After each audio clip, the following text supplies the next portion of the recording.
An 8-point financial health day checklist. 1. Check your bank account statements. It's very easy to set subscription services and bill payments up for automatic deduction from our checking accounts, then just forget them entirely, hence the phrase, set it and forget it. That's actually the point, you might think. Financial Health Day is the day to take a half hour, and just review your checking account statements from the last couple of months, line by line, looking for any subscriptions you no longer want or need. Then cancel them. Common ones include cable, app and magazine subscriptions. 2.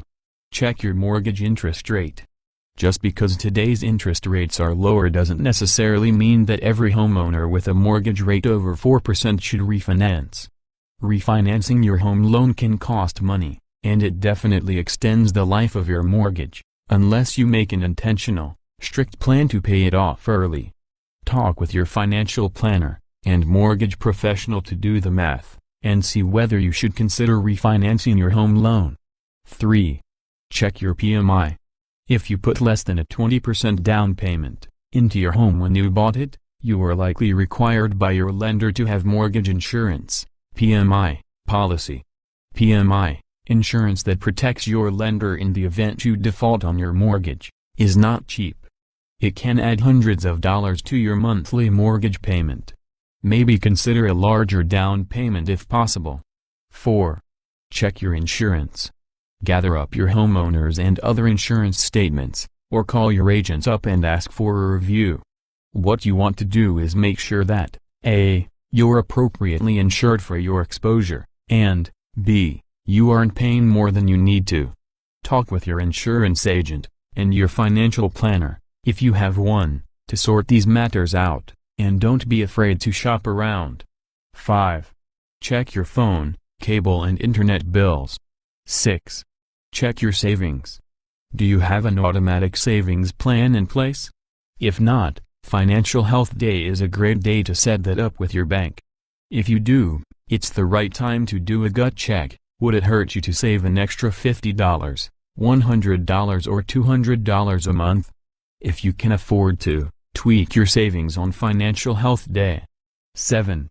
Check your credit. Pull your own credit reports from all the credit bureaus. Scan the reports for any inaccuracies and any delinquencies that should have aged off your report but have not. 7 years for most, 10 years for bankruptcies. Then, initiate disputes for any of these things you find.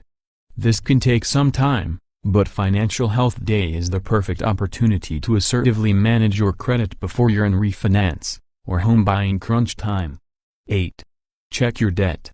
Monitor all of your debt, from your mortgage, to your consumer debt to your student and auto loans, and put a plan in place for getting rid of as much of it as you can, as soon as you can. Can you afford to make an extra payment toward your mortgage? Can you pay that credit card off? As you've worked through the rest of your finances, you have likely found money, which you'll now be saving and can redirect toward the very worthy aim of debt elimination. But if all you can do is make a modest extra payment toward these things on your actual Financial Health Day itself, you'll still end the day a little further ahead than you were when you got started. What tips can you add to this list? Tell us below. Randy Bett. Investment realtor, author, investor.